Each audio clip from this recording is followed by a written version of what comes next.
We've arrived at Phineas's orbital lab.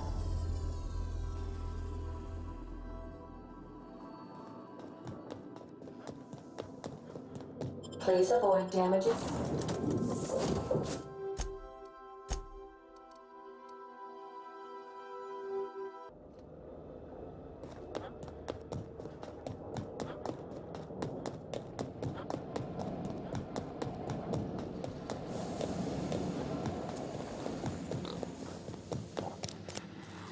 I've kept myself busy in your absence, optimized my formula. I'm now confident I can revive the remaining colonists. All I need now is the dimethyl sulfoxide. I'll take as much as you can give me.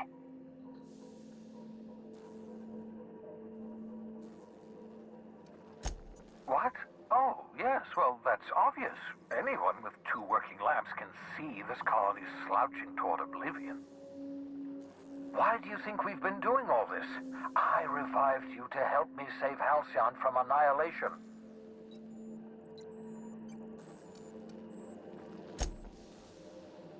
Oh, hold on. Let me see if I understand this correctly. You're saying that Halcyon's on the brink of total collapse? And the chairman's plan to save all of us is to save himself? I always knew Halcyon was heading toward a systems collapse, but I never imagined we were already there. The board made this crisis, and now they want to solve it by freezing the rest of us? That's not a plan. That's a goddamn escape clause. That makes 2 things we don't have. Time and chemicals to revive the other settlers. None of this was supposed to happen. I was supposed to revive the Hope's colonists. We were supposed to have enough time to solve the problem before we all starved. Human test subjects.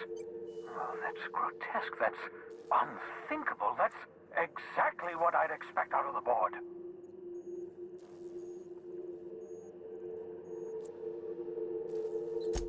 Thank you. You've brought me enough chemicals to get started, at least. I'm just sorry they came at the cost of human lives.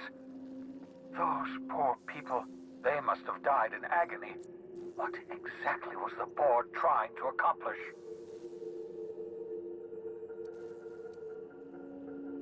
You say the board's trying to freeze their subjects over and over again without inflicting permanent damage? Well, they're nowhere close to solving that problem. I'll tell you this much. The board scientists are hopelessly lost. After years of fruitless experimentation, they've made exactly 0 progress.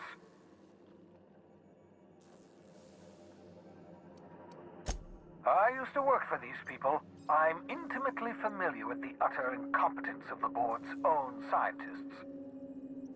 We're out of time. We're out of chemicals. We may very well be out of options. If the board has their way, we're all going to be spending the rest of our lives frozen in stasis. Do you realize what this means for the Hope? For your fellow colonists? The board's going to kill them all. Toss them out into space, just to make room in their hibernation chambers.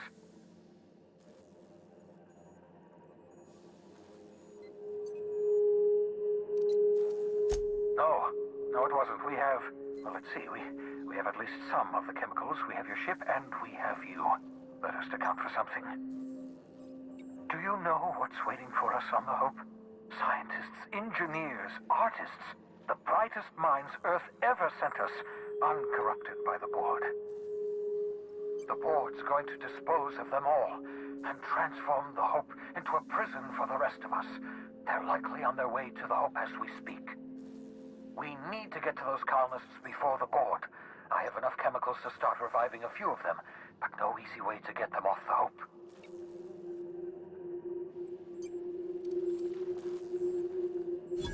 Merciful gibbering law, you're a genius! We bring the Hope to us. Skip the entire ship across the distance of colony space, right next to my lab. Yes, exactly. You're a step ahead of me, but I perceive the shape of your plan. If we link up the Hope to the Unreliable, then use your navigational computer to calculate a reasonably safe vector, we can skip the entire colony ship into the rings of Terra 2. And that's going to work, without killing us in the process. I thought intrasystem microjumps were prohibited for a reason. Yes, there's always a risk of a catastrophic collision between the Hope and, say, Terra 2, in theory. But you'll be fine, provided your calculations are correct. You'll need to switch on the Hope's auxiliary power using the unreliable.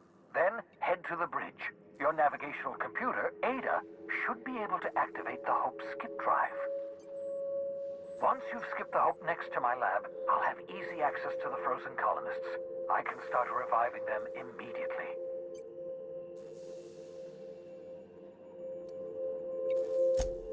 Certainly. How can I help?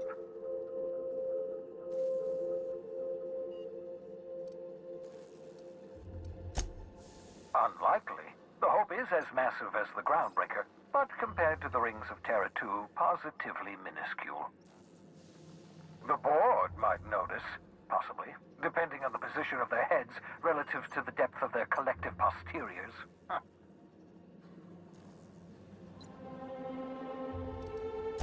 Skip drives were never designed to be used within a system, but I skipped my ship across Halcyon when I rescued you, and that turned out fine, mostly.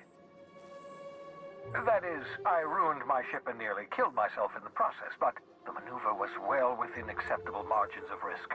You'll be fine. You'll be fine. It wouldn't surprise me. When I pulled you out of the Hope, the board nearly intercepted me. I expect they stepped up security since my little act of larceny. I know you're wondering why I'm doing all this. Why I believe the people on the Hope are the answer to the colony's problems. The Hope is carrying some of humanity's most brilliant thinkers, scientists, engineers, experts in their field. If we work together, we can still find a way to save Halcyon. The board would have us believe Halcyon is beyond saving.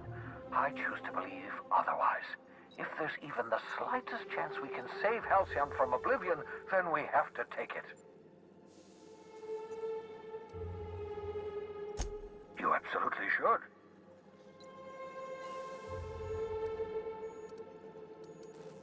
The adjutant must have sent you some kind of tracking code. If you don't use the code, she'll suspect you betrayed her. I think you should use the code and send a corrupted tracking signal.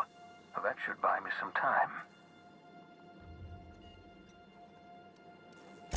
The enemy is bound to discover my hideout sooner or later. I'm prepared for that eventuality. This is just my way of buying myself a little time. Use my communications terminal to corrupt the tracking signal. While the board busies themselves trying to decipher it, I'll have plenty of time to prepare my defenses. Certainly. How can I help?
Ah, your old hibernation mask. Had to remove it, you know, in case you were prone to vomiting.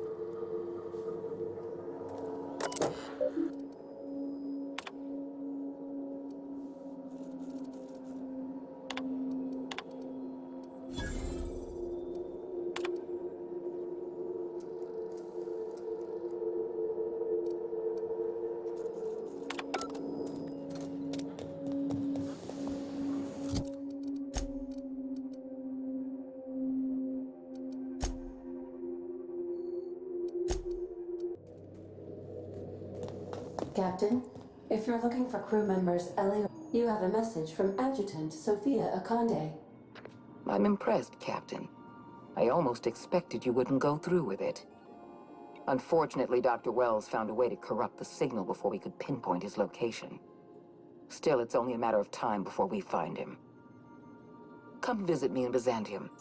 We need to have a talk about the future of this colony.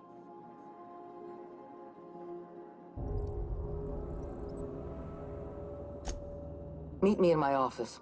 I've authorized your ship at my personal landing pad. Adjutant Akande has ended her call. Rather rudely, if I might say, considering she didn't sign off. Will there be anything else, Captain?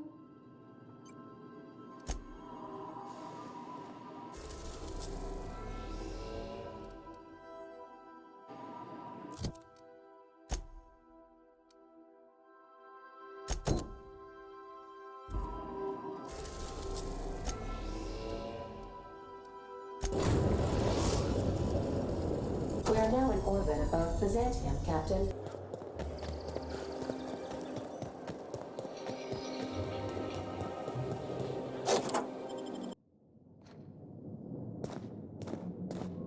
If we took apart and sold this place, bet we'd get a year of food out of it.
After Cascadia in 1084, I was expecting this. Chartrand has a thing for sticking lab coats in tubes, doesn't she? That's far enough. What are you doing here? How did you even get inside?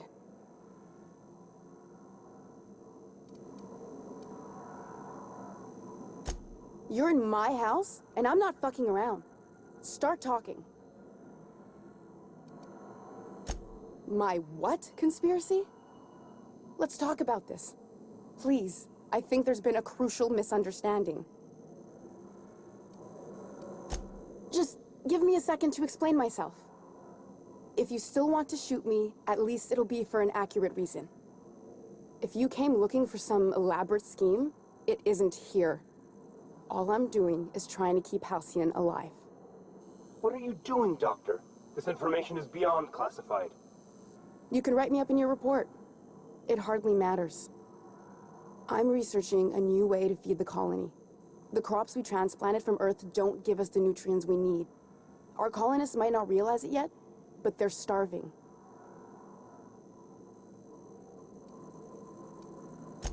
Our produce might get us through the day, but we're getting weaker as a species, and sicker. Lack of nutrition also spread like a sickness through Edgewater. The lack of usable nutrients is compromising our immune systems. Under these conditions, even the common cold could seem like a plague. The food we grow here barely sustains human life. The colony won't last under these conditions. So, the board let me approach the problem from a different angle. I believed that I could adapt humans to live on Halcyon's terms. That I could change us. Give us the ability to derive sustenance from the nutrients the food does have.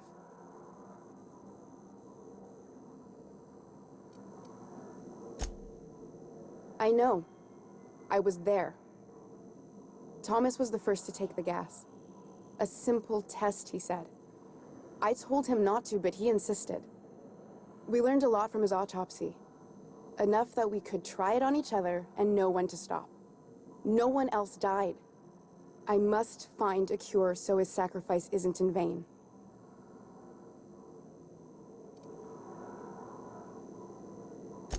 There are other teams. We didn't want to experiment on human test subjects, so we used the only resources we had. Each other. I'm desperate. I've already asked all the best institutes on Earth for help. Years ago, we sent a message out on the Cornelius Vanderbilt, but heard nothing back. It's been missing for over 2 years now. They never re-established contact after the skip to Earth. Of course, the board is keeping that under wraps. I can certainly understand why. That ain't a shock. Board folks will lie to their own mothers if it preserves their paychecks. The board is uneasy about letting the colony know, seeing as half of their military force vanished without a trace. I'd prefer if you didn't use my name when you talk about this. My contract has a list of very terrible consequences for breaking secrecy.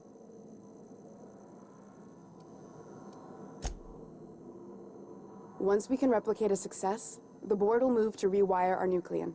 With any luck, our next generation will be eating and thriving off halcyon crops. Fuck that. People are people, and ought to stay the way they were born. They start trying to tinker with my blood, I'll bury them. We haven't made enough strides to advance the plan. Hardly any at all. But we have to keep trying. If I die, there's no one who can reproduce our work. Every sacrifice will have been for nothing. And we'll be no closer to a solution that feeds the colony.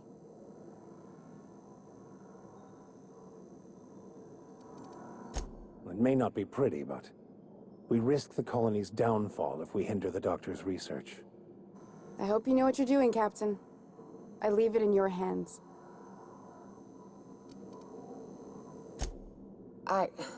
Look, cold-blooded murder ain't easy on my spirits. But this, all this research, all these experiments, it's wrong. It's all void damn wrong. Everything I did was for the good of the colony. Consider that. The one on the wanted posters?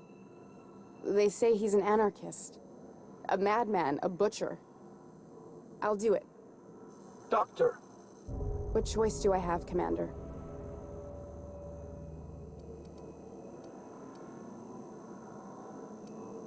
What kind of scientist would I be if I held to a promise like that? I need to get out of here. Phineas can contact me when he's ready to work together. For now, I'd better pack up the lab and head somewhere discreet. Not so fast. Captain, what you just learned is beyond your clearance. Hell, it's beyond mine. Give me one reason why I should let you walk out of here alive.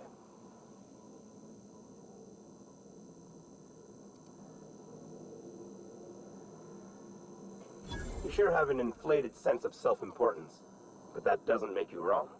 Now move along. The doc has a lot of work ahead of her, tidying up and such.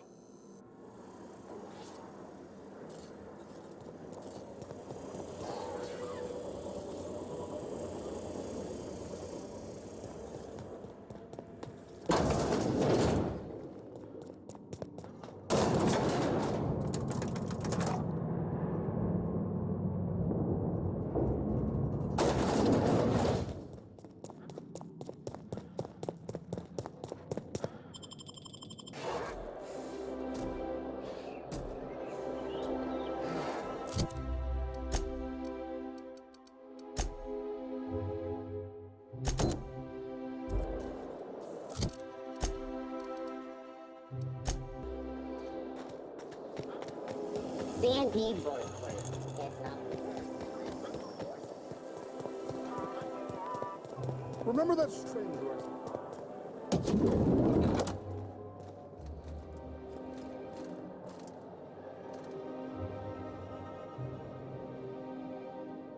I can't wait to see those outfits. What can I do for you, darling? You don't gotta be so forward about my reasons, Captain. Let me get a good look at you. Turn around, please, darling. My word. Such muscular shoulders. You're a vision, dear. I am no such thing, ma'am. Nonsense. You're absolutely lovely. Chin up now. I have just the thing for you. Let me do a back-of-the-envelope calculation. Materials, labor, licensing and copyright. There.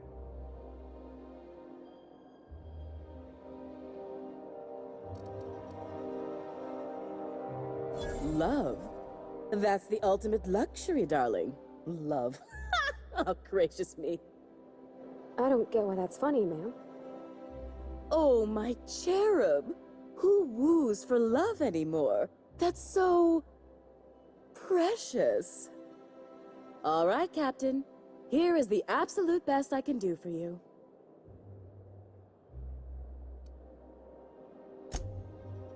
There are some things I simply cannot skimp on, darling. Such a lovely young lady deserves the best. Now stand back. Back. I'll enter the settings and get these machines spinning. You'll be broke to bespoke in merely an hour.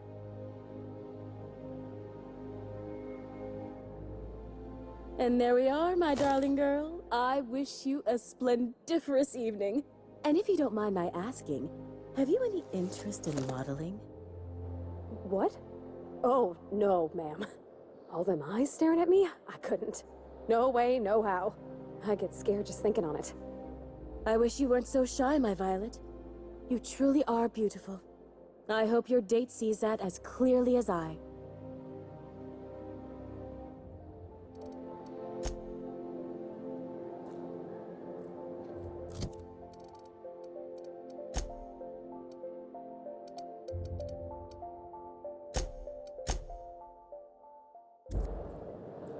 Oh, can you believe this outfit? It's so handsome, I'm almost afraid to touch it. Well, I guess that's everything then. After all this time, I just have to actually do it now. You know, there's a part Junlei's been looking for to fix up the air cyclers. They only carried them on big colony ships, like the Hope.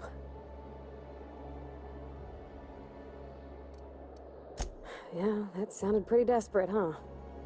Next time we dock with Groundbreaker, I'm doing it. I'll send June a message and ask her over. Oh, this is real scary, Captain. I'm grateful for all you done.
What's the word?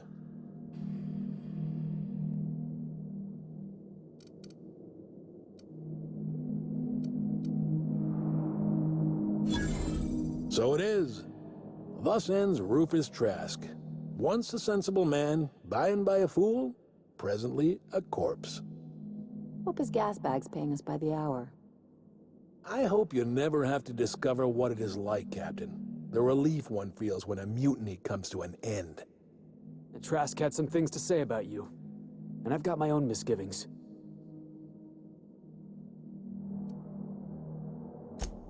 That's a damning accusation. Am I right to presume you have some evidence on hand?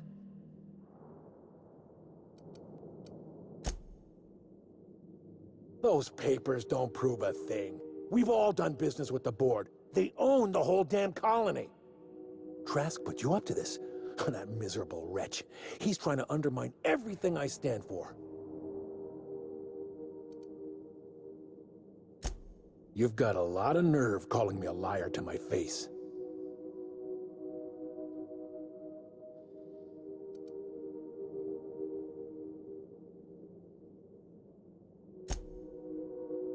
How should I know? What the hell do I care? Trask was a traitor, and I didn't ask you to understand his motives. I asked you to cross him off. Clyde, look me in the eye and tell me it's not true. Tell me, and I'll believe you. Don't talk to me like I'm some common criminal, Felix. You're the one on trial, not me. I don't know what kind of poison that snake dripped in your ear, but as far as I'm concerned, you've been compromised. Take your best shot, asshole! That's what you get!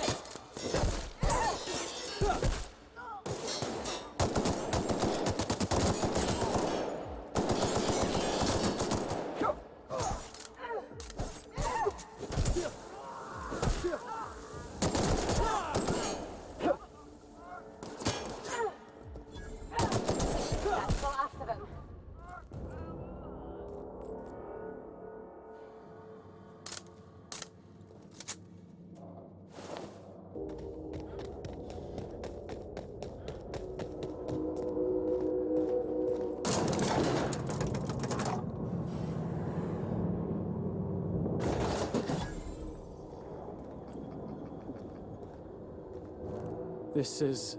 This is definitely not how I imagined it'd end. The void's black, water's wet, and Clyde hated the board. That's something I just knew. Now? I don't know. I don't know what to think.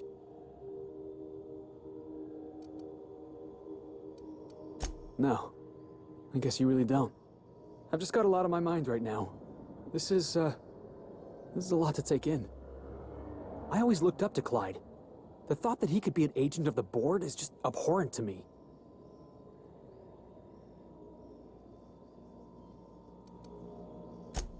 Yeah, he did. And I'm not sure how I'm gonna get over that.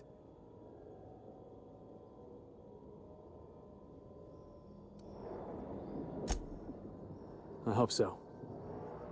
I don't see this one passing anytime soon. You've given me a lot to think about. I'm gonna be mulling over this whole mess for a couple of days. Part of me wishes we'd put Trask in the ground. You know, I think that's just my frustration talking. Thanks for your time, boss.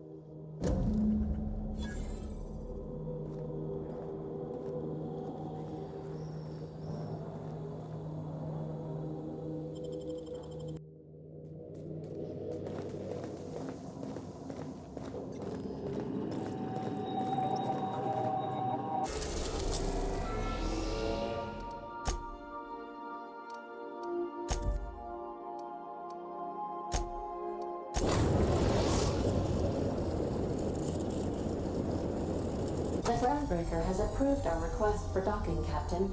You're free to disembark.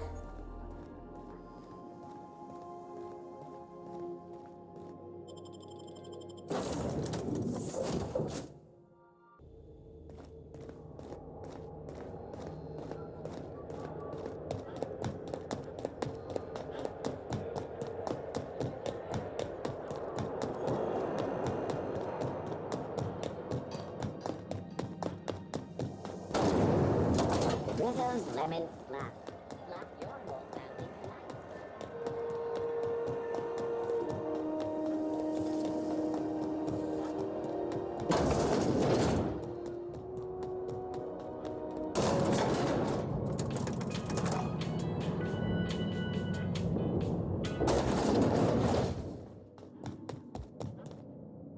Is it done? Well, damn. Contractor grew a conscience. As your employer, I'm both angry and disappointed. I'll add that to your file. Technically, I owe you an exit interview. Care to justify your betrayal of our species, or are we finished here?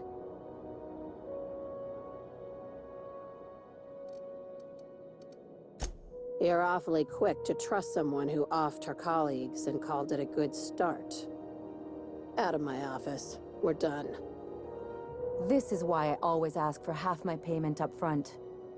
The thanks we get for showing a little integrity.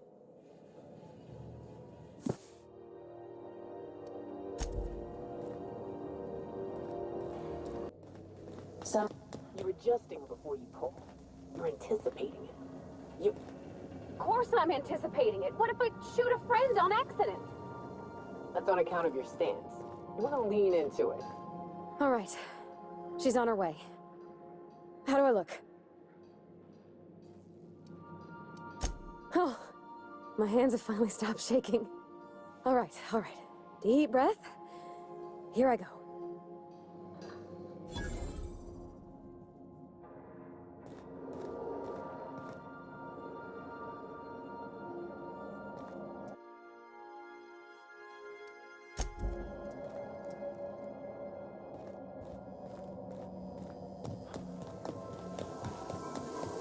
Status report.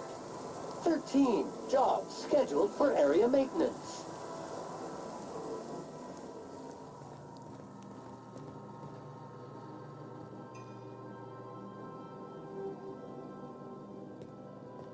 Anyhow, so I told him, Dad, I'm a big girl now. I ain't need your help.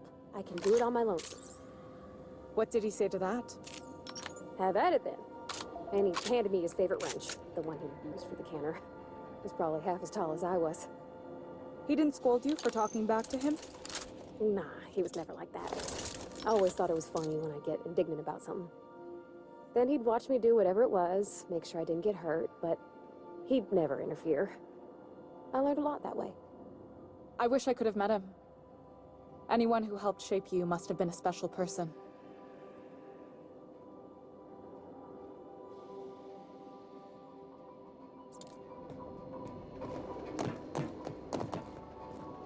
My father and I were often at loggerheads. He had notions of how the station should be run, and I had others. He was fond of saying, "You think Groundbreaker pays for itself? Someone's got to cover the bills," when I chafed against his deference to the board. Sounds like he was afraid of him. He was, and he was right to be. Didn't mean I had to like it.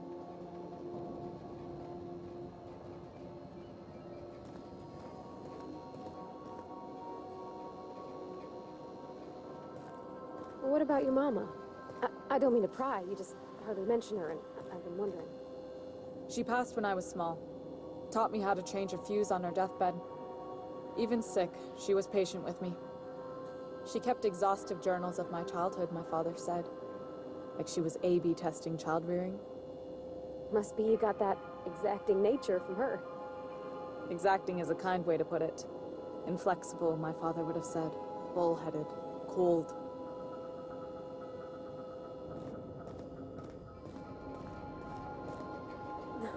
Isn't this swell?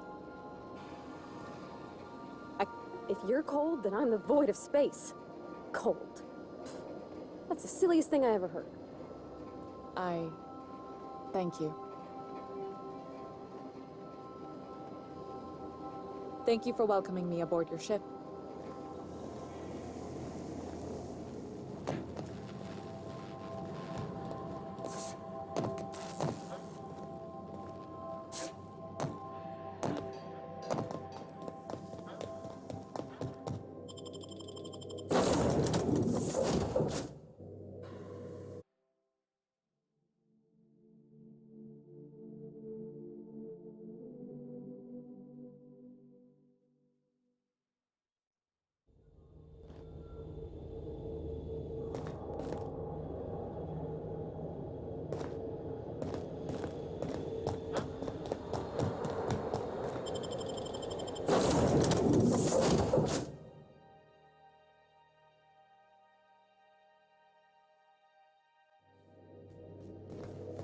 Captain. If you're looking for crew members Ellie or Felix, they're sharing a drink upstairs.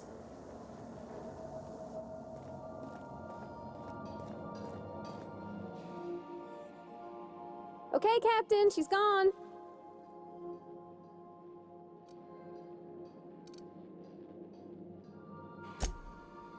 I feel like running laps around the cargo bay.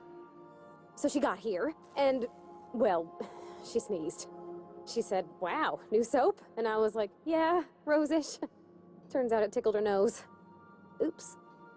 And then she just sort of touched my arm real gentle-like and called the cut of my outfit elegant. I couldn't hear the rest on account of my heart was beating so hard. Then I led her into the kitchen. I think she about cried when she saw the spread.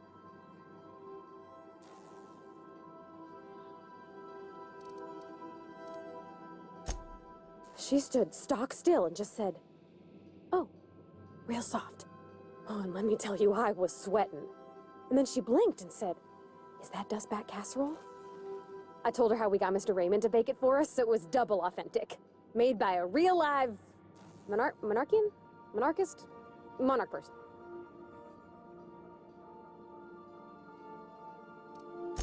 Sure was. Near best thing to homemade, Junlei said. When I brung out the sweetheart cakes, June, she got a little teary, said she had a thing she needed to say. But I stopped her because I wanted to say it first. I never felt so bold, Captain. One of us has got to be. We're both... June's so reserved and I'm so shy. I worried if I never said anything, nothing would ever get said, you know? I told her about how she made me feel. Bold like I acted. Strong. Smarter and kinder than I am on my lonesome. I listed all the things I liked about her. And then she pulled out a paper and read a speech. She talked about the things she admired about me, like my cleverness and my humor, and how it made her want to be more open. She was worried she wouldn't get the words out right, especially after that message about Isabel. It's sweet. Anyhow, when she wrapped up, I asked her to be my girlfriend. And Captain, she said yes! And then she sneezed again, on account of the flowery soap. We talked about it some. I told her I wasn't sure how it'd work, how I've had a bad time of it in the past. She said we'll take it as it comes. Fix things together. Share meals, talk. Maybe she could rub my shoulders when they're sore. I said I might like that. You got an eye for people, Captain.